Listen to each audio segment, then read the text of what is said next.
Hello everyone, welcome to my channel UPSC with Aman. So guys, in today's video, I'm gonna share about my sources that I follow. But guys, जो मेरे sources हैं वो vary कर सकते हैं because as you know, person to person हर किसी का understanding level जो है वो vary करता है. किसी को कोई चीज़ कहीं से समझ में आती है और किसी को कोई चीज़ कहीं से. कोई जो है वो डायरेक्ट बुक से पढ़ना प्रेफर करता है और कोई जो है वो अपने नोट्स बना लेता है. Okay, but I am the person जिसको ज़्यादा जो है वो अपने खुद के बनाए हुए नोट से समझ में आता है. ओके, सो अगर आपको मेरे नोट्स अच्छे लगे just let me know in the comment section. Okay, I will make the PDF of these notes and I will share with you people. Okay, so without wasting the time let's start with our sources. For polity as you know हर कोई जो है वो recommend करता है, that is the M Laxmikanth. Okay, so this is my I'm Lakshmikant. Okay, so for polity I follow this I'm Lakshmikant. And along with this, क्योंकि इतनी बल्कि बुक को बार बार रिवाइज करना इज अ हेक्टिक टास्क, क्योंकि आप नहीं पढ़ पाते हो ना. आपने इसकी 3 times भी अगर रिविजन कर ली है फिर भी आप इसको बार बार अगर पढ़ोगे तो ये बहुत ज़्यादा टाइम कंज्यूमिंग प्रोसेस हो जाता है. उसके लिए randomly, not randomly, I would say luckily I found this notes. तो जब मैंने अपनी जर्नी स्टार्ट करी थी तो मुझे किसी टेलीग्राम चैनल से ना इसका PDF मिला था. उस टाइम मैंने इसके PDF को सेव कर लिया था विदाउट नोइंग कि कभी मेरे हेल्प करेगा. तो जब मैंने देखा कि यार नहीं, बुक से बार बार रिविजन करना इज़ वेरी डिफ़िकल्ट, तो मैंने सोचा मैं खुद के नोट्स बनाती हूँ. पर अगर हम इसके खुद के नोट्स भी बनाते हैं तो इट्स लाइक कि अपनी खुद की बुक लिखना. एक बुक है, उसमें से आपने पेस्ट कर दिया और आपने खुद की बुक लिख दी, तो उसको भी रिवाइज़ करना बहुत डिफ़िकल्ट हो जाता है. क्योंकि जो सबसे बड़ा जो चैलेंज आता है ना सबके सामने कि भाई हम क्या लिखें और हम क्या छोड़ें. तो आई थिंक इस प्रॉब्लम से डील करने के लिए ना these notes help me a lot. तो when I just saw this notes, तो मैंने देखा कि इन्होंने ना बहुत पॉइंट टू पॉइंट जो है वो नोट्स बना रखी हैं और इन्होंने टेबल के फॉर्म में. Let me share. जैसे कि सी वेट ओके, सो जैसे ना अगर आप अपने रिट्स पढ़ते हो लक्ष्मीकांत में फंडामेंटल चैप्टर में, जब आप रिट्स पढ़ते हो आर्टिकल 32 के अंडर, तो आप देखते हो कि वहाँ पे ना हर कोई बहुत कंफ्यूज होता है कि हम इन रिट्स को कैसे याद करें. तो इस नोट्स में ना उन्होंने बहुत अच्छे से दे रखे हैं. अगर मैं खुद भी बनाती तो शायद इतने अच्छे से ना बन पाते, क्योंकि कहीं ना कहीं ये होता है कि जब हम अपनी हैंड राइटिंग में बनाते हैं तो एक तो वो बहुत ज़्यादा जो है वो स्पेस लेता है. जब हम देखते हैं कि कोई चीज़ बहुत ज़्यादा स्पेस ले रही है तो हमारे माइंड को लगता है यार कि ये तो वही चीज़ होगी, काश हम बुक से ही पढ़ लें. तो वहाँ पे हमें लेजीनेस फील होता है कि हम नोट्स भी बनाएंगे और बाद में भी हमें दिक्कत आएगी उसको रिवाइज करने के लिए. सो आई थिंक ये नोट्स जो है इन्होंने मेरी बहुत बहुत ज़्यादा हेल्प की. Even they are doing my help right now. एकदम से रिवाइज करने में these notes are very helpful. तो अगर आपको इसका PDF चाहिए, okay, I will share the PDF of this. So मैंने इसको ऐसे रिवाइज करा क्योंकि इन्होंने जैसे सुप्रीम कोर्ट, हाई कोर्ट दोनों का कंपैरिजन कर दिया, प्रेसिडेंट एंड गवर्नर का कंपैरिजन कर दिया. ओके, कमेटीज़ हैं, पब्लिक अकाउंट कमेटी, तो ऐसे ऐसे एस्टिमेट कमेटी, तो इन्होंने कंपैरिजन के साथ में बहुत अच्छे से जो है वो नोट्स बना रखे हैं. इवन कि इन्होंने ये भी मेंशन कर रखा है इन नोट्स में कि कौन सी ईयर में किस जगह से, लाइक अगर DPSP से क्वेश्चन पूछा गया तो दे जस्ट रॉड की अच्छा इन्होंने ये वाले जो थे आर्टिकल से पूछा था, तो they just mention in these notes. तो अभी मेरे पास PDF तो नहीं है इन नोट्स का, बट फिर भी I try to make the PDF of this. तो मैंने इसका प्रिंट आउट ले लिया था and okay I will make the PDF. And इसके अलावा तो माई फाइनल रिवीजन जो मैं भूल रही थी, कुछ कुछ चीज़ें आप कितनी बार भी पढ़ लो ना आपके माइंड से स्किप हो जाती हैं, आप कंफ्यूज हो जाते हो. जैसे कि आप बिल को ही ले लो, वहाँ पे होता है कि अब हम कंफ्यूज हो जाते हैं कि यार किस बिल में, जब हम नया नया स्टार्ट करते हैं सबके साथ में होता है कि किस बिल के लिए हमें जॉइंट सिटिंग जो है वो होती है, किसके लिए नहीं होती, किसके लिए जो प्रेसिडेंट की प्रायर रिकमेंडेशन चाहिए, किसके लिए नहीं चाहिए, और कौन सा बिल कौन से आर्टिकल में डिफाइन है, उसके लिए कौन सी मेजॉरिटी लगेगी, किस में राज्यसभा का रोल है, किस में नहीं है. सो इन सब का कन्फ्यूजन दूर करने के लिए आई मेड दिस चार्ट. ओके, कि एग्ज़ाम से पहले ना ये पॉसिबल नहीं है कि आप सारी बुक को रिवाइज़ करो और बार बार इन बिल्स को रिवाइज़ करो. सो आई मेड दिस क्योंकि मैं इसको बार बार भूल रही थी. और इसके अलावा जैसे कि हम ना बहुत सारी चीज़ें भूलते हैं। तो जैसे मैंने क्या करा, मुझे ना कहीं से कुछ ना कुछ ये मिल जाता था, तो मैंने इसको चक के अपनी नोटबुक में लगा दिया और मैंने सब चीज़ों को एक जगह पे कंसोलिडेट कर दिया, ताकि मुझे पेपर से पहले ना कोई दिक्कत ना आए इनको रिवाइज़ करने में।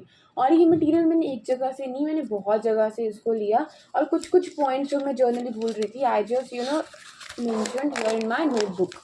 ओके, सो पॉलिटी के लिए मैंने यही करा। ओके, सो यही था मेरा पॉलिटी के लिए। सच मैंने कुछ नहीं करा, लेकिन अगर आप मेंस के पर्सपेक्टिव से देखो तो उसमें आपको गवर्नेंस वगैरह पढ़ना होता है, तो उसके लिए डिफरेंट जो है वो चीज़ें जो है वो काम आती हैं। जैसे मेरे पास मेरी कोचिंग का मटेरियल तो था ही, इसके लिए मैंने क्लास नोट्स नहीं बनाए थे, बट मेरे पास जो था मेरी कोचिंग की कुछ बुक्स मिली थी, कुछ बुकलेट्स मिली थी, उससे I use to study that governance. और मेंस का मैंने बैच भी ज्वाइन करा था, तो वहाँ से भी मेरे नोट्स अच्छे बन गए थे, और कुछ मैंने ऐसे प्रिंट आउट्स ले लिए थे, तो I will share with you people. Okay, वो है मेरे पास। And now comes to the economy part. तो इकोनॉमी के लिए अब हर कोई बोलेगा NCERT, so I will also say NCERT, but मैंने वो नहीं पढ़ी। पर्सनली मैंने एनसीईआरटीज नहीं पढ़ी, क्योंकि I am from the commerce background. तो मैंने अपनी 11th 12th में जो थी इकोनॉमी पढ़ी थी, तो उसका मुझे एक फंडामेंटल इंट्रोडक्शन अच्छे से था, एक मेरा उसमें फाउंडेशन था। तो बट मैंने अपना फिर भी रिवाइज जो करा वो टी आर जैन से करा। जब आप कॉमर्स करते हो तो बहुत सारे स्कूल्स में ये टी आर जैन की जो एक बुक है ये रिकमेंड होती है, 11th में भी और 12th में भी। तो अगर आप पढ़ना चाहते हो, अगर आप एनसीईआरटी को समझ में नहीं आ रही, आपको डिफिकल्ट लग रही है, then you can go through this T R Jain book. Macro economy और इंडियन इकोनॉमी जो है वो टी आर जैन की है। इसको जो है अपनी प्रिपरेशन स्टार्ट करने से पहले इकोनॉमी की एक ब्रीफ इंट्रोडक्शन जो है इसको पढ़ के आप गो थ्रू कर सकते हो। एंड जैसे कि मैंने आपको बताया कि मैं मोस्टली अपने नोट्स पे रिलाई करती हूँ, तो मैंने अपनी क्लास में जब मैंने कोचिंग ली थी, then I made this notes. तो मैंने ये कुछ नोट्स बनाए थे। ओके, तो सी ये मैंने कुछ नोट्स बनाए थे, और ये मेरे कुछ 2 नोटबुक्स में आए हैं। ओके, और जब मैंने अपना स्टार्ट करना था यूपीएससी का, उससे पहले भी मैंने कुछ नोट्स निकाले थे, जब मैं अपने कॉलेज के फाइनल ईयर में थी, क्योंकि तब आई वॉज नॉट श्योर कि मैं करूँगी नहीं करूँगी, बट स्टिल मैंने सोचा कि चलो फिर भी कुछ तो पढ़ लेते हैं, एटलीस्ट काम आएगा। तो मैंने ये कुछ जो है ये कुछ नोट्स बनाए थे, ये अलग अलग जगह से मैंने बनाए थे, बट इनको पढ़ने के बाद भी फिर मुझे लगा कि नहीं, सी आई थिंक इट्स विजिबल। सो इनको पढ़ने का मुझे लगा कि नहीं, मुझे किसी और बुक पे अब रिलाई नहीं करना चाहिए, क्योंकि मैंने बहुत सारे नोट्स ऑलरेडी निकाल लिए हैं। तो मैंने इनको रिवीजन करा अपने स्टैटिक सेक्शन के लिए। एंड फॉर करंट आप न्यूज़पेपर फॉलो कर सकते हो, जैसे कि मैं फॉलो करती हूँ द हिंदू, और उसके अलावा मैंने is a channel by the name target UPSC. तो उनका ना एक बैच चलता है टारगेट 140+ करंट अफेयर्स। तो मैंने लास्ट ईयर वो ज्वाइन करा था, उससे पहले मैंने नहीं करा था, उससे पहले बस न्यूज़पेपर और वो EPT 365। ठीक है। एंड अब इस साल मैंने क्या करा कि मैंने अपने वो नोट्स करंट के लिए करे, स्टैटिक्स के लिए मैंने ये करा, और सब आपको बोलते हैं कि रमेश सिंह, तो उस पर I want do any comment, क्योंकि वो ट्रस्ट मैंने नहीं पढ़ी, but still I have that, I hope it's visible, I have that book. But मैं उसको पढ़ नहीं पाई, क्योंकि मुझे अपने नोट्स ही सही लगे, क्योंकि बहुत सब कुछ पढ़ना होता है ना यार, तो हम एक चीज़ पे नहीं रह सकते हैं, हम सिर्फ इकोनॉमी नहीं पढ़ सकते हैं। अगर हमारे पास एक चीज़ के बहुत सारे सोर्सेज हैं, तो हम ये मतलब नहीं कि आप उसी को पढ़ो, आप सोर्सेज कम रखो, बट एटलीस्ट आप उसके मल्टीपल रिविजन्स कर पाओ। ये चीज़ आपका जो है वो मेन टारगेट होना चाहिए, कुछ भी सोर्स सेट करने से पहले या कुछ भी नोट्स बनाने से पहले। सी नोट्स तब यूज़फुल होते हैं जब आप उनका अच्छे से यूज़ कर पाओ। बाय यूज़ आई मीन कि जब आप उनको अच्छे से रिवाइज कर पाओ, जब आप उसके मल्टीपल रिविजन्स ले पाओ। ओके, तब वो नोट्स जो है वो काम आते हैं, वरना आप बहुत सारे नोट्स बनाते होंगे, साइड पे रख देते हो, पढ़ने का टाइम भी नहीं मिलता। So these notes are useless, तो उनका कोई काम नहीं है। ओके, एंड उसके अलावा मैंने करंट के लिए इकोनॉमी सेक्शन के लिए वही लास्ट में मैंने PT 365 की थी, and that's all for this economy. Okay, now comes to the geography, और वही है एनसीईआरटीज। तो एनसीईआरटी तो ज़रूरी है, क्योंकि जब आप स्टार्ट करते हो आपकी फाउंडेशन स्ट्रांग होनी चाहिए। तो उसके लिए I would recommend you, and हर कोई रिकमेंड करता है कि भाई एक बार तो एटलीस्ट एनसीईआरटी को गो थ्रू कर लो, क्योंकि आपको बेसिक आइडिया हो जाता है। एंड उसको करने के बाद फिर मैंने वही अपने नोट्स बनाए थे। सो ये मेरे जो हैं वो वर्ल्ड ज्योग्राफी के लिए नोट्स हैं, और मैंने अपने नोट्स बहुत कलरफुल बनाने की कोशिश करी थी, और मैंने अपने नोट्स को बहुत ऑर्गेनाइज बनाया, टॉपिक वाइज बनाया. Okay, see let me show. तो दीज आर माई नोट्स. ये मेरे नोट्स हैं. Okay, so these are my notes. तो मैंने जो है वो नोट से ही अपना मैक्सिमम जो है वो रिवीजन करा है. और जो ये है ये मेरी इंडियन ज्योग्राफी के लिए है. बट स्टिल आपको 11th 12th की NCERT तो पढ़नी ही पड़ेगी. बट मैं ये नहीं कहती कि आप बार बार NCERT पढ़ो. एटलीस्ट आप 1-2 बार NCERT पढ़ लो और उसके बाद आपको नोट्स नहीं लेने ना तो मत लो. क्योंकि जब आप और पढ़ोगे, एडवांस में थोड़ा पढ़ोगे, तब आपको अपने आप पता चल जाएगा कि आपको क्या लीव करना है और क्या रखना है. But NCERT will make your foundation. तो वो आपकी फाउंडेशन बिल्ड कर देंगी. That would be very strong foundation. Okay, so ये हो गया Indian geography and for world geography. And maps के लिए आपको मैं बाद में बताती हूँ. बट एटलस ओके आप फॉलो कर सकते हो. नॉट कर सकते हो, यू शुड फॉलो.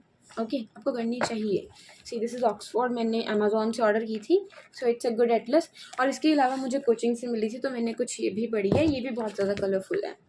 बट क्योंकि ये आप सबको नहीं मिलेगी क्योंकि हर कोचिंग डिफरेंट देती है. सो मुझे मेरी कोचिंग ने ये वाली दी थी. एंड बट आप ये ले सकते हो कि आप ऑक्सफोर्ड की ले सकते हो. सो ये हो गया. Now science and tech. इसमें भी मैंने अपनी क्लास नोट्स बनाए थे. और करंट के लिए वही अपना वहाँ से करंट करा था. एंड PT 365 की थी. और कुछ मुझे कुछ कोचिंग की बुकलेट्स मिली थी और वो मैंने फॉलो की थी. ये भी मैंने नोट्स जो है ना बहुत कलरफुल बनाए हैं. Wait, I will show. See, so these are my notes science and tech के. और फिर वही मैंने अपना इसमें करंट को पढ़ा था. जो भी करंट में कुछ होता है वो मैंने अपना वही PT 365 and that my current notes. इस बार मैंने ज्वाइन नहीं करा क्योंकि I think now you know I am able कि मैं बना सकती हूँ. मुझे पता चल गया कि मुझे क्या पढ़ना है क्या नहीं पढ़ना. इतना एक्सपीरियंस हो चुके हैं. सो इस बार मैंने कोई बैच ज्वाइन नहीं करा. Okay, now comes to the history. History के लिए मॉडर्न के लिए वही आपकी spectrum. Okay, and NCERTs of course. Then art and culture के लिए Nitin Singhania. And again for ancient मैंने अपने नोट्स बनाए थे, है ना. एंड मिडाइवल के लिए भी मैंने अपने नोट्स बनाए थे. ओके, एंड कुछ मैंने मॉडर्न के भी अपने नोट्स बना के रख लिए थे. क्योंकि वही है ना, स्पेक्ट्रम बार बार रिवाइज हम नहीं कर पाते. ये बुक देखने में छोटी है लेकिन इसको बार बार रिवाइज करना इज़ वेरी डिफिकल्ट टास्क. तो मैंने इसके भी अपने नोट्स बनाए थे. आई will share with you people if you want. Just let me know in the comment section. And for environment मैंने शंकर आर्ट्स नहीं पढ़ी थी. बट मैं उस पर भी कोई कमेंट नहीं कर सकती कि वो अच्छी है या बुरी है. मैंने अपनी एनवायरनमेंट के लिए PMFIS को फॉलो करा था. और वही फिर करंट का रह जाता है. इसमें स्टैटिक क्वेश्चन आप यहाँ से कवर कर सकते हो. और ये ट्रस्ट में बहुत अच्छी बुक है क्योंकि मुझे ना पर्सनली जो चीज़ें समझ में आती हैं वो कलरफुल चीज़ें समझ में आती हैं. ओके, तो ब्लैक एंड वाइट चीज़ें मेरे दिमाग में जल्दी नहीं घुसती हैं. तो उसी चक्कर में मुझे जब मैं there was a time I was browsing the net, searching on the Amazon. तो there I saw. वो मुझे लकीली ये मुझे बुक मिल गई. तो वहाँ से मैंने इसको फॉलो करा. मुझे किसी ने रिकमेंड नहीं करा था. Everyone was saying Shankar IAS and I was about to buy the Shankar IAS. तो मैं उसी को सर्च कर रही थी बट मुझे रेंडमली ये मिला. और वो दिखाते हैं ना, इसकी पिक्चर्स दिखा देते हैं कि आपको ये मिलेगा. तो वहाँ से मुझे ये बुक बहुत इंटरेस्टिंग लगी and then I purchase that book. तो मैंने ये परचेज़ कर ली और फिर उसके बाद तो इसने मेरी जो इन्वायरमेंट की जर्नी को बहुत स्मूथ कर दिया. और I think it's a good book. See, it's a good book. And फिर मैंने कुछ होते हैं ना आपके कुछ रैंडम टॉपिक्स लाइक करंट में होते हैं कि बायोस्फीयर रिजर्व, टाइगर रिजर्व. तो उसके लिए मैंने कुछ ये नोट्स बनाए थे. ओके, ट्रिप्स के साथ में, निमोनिक्स के साथ में. और ये है मेरी कुछ जो रिपोर्ट्स बनाई थी मैंने. और पेपर से पहले क्योंकि फाइनल रिवीजन पूरी बुक से नहीं हो पाता है तो मैंने अपने कुछ ऐसे करके हैव अ लुक. मैंने कुछ ऐसे करके जो है वो अपने शॉर्ट नोट्स जो हैं वो निकाले थे. Okay, so this is for environment. Okay, so यही मेरे सोर्सेज थे. मतलब मैंने आपको ब्रीफ इंट्रोडक्शन दे दी है. बाकी अगर आपको GS1 के पेपर के हिसाब से भी आपको नोट्स की इन्फॉर्मेशन लेनी है so I will make a video on that. Okay, so यही मैंने कुछ चीज़ें फॉलो करी हैं. बाकी now it's it's very person to person कि उसको कहाँ से कितना क्या समझ में आता है, तो वो रिसोर्स जो है वो फॉलो कर सकता है। But these are my sources जो मैंने फॉलो करे और जो मैं अब तक कर रही हूँ। अलॉन्ग विद दिस वही अपना करंट अफेयर के लिए द हिंदू हो गया, PT 365 हो गया, और कहीं से कुछ कई बार होता है ना PIB का कुछ इंपॉर्टेंट होता है तो आप वहाँ से देख लेती हो। ओके, सो बस यही था। आई होप आपको वीडियो अच्छी लगी होगी।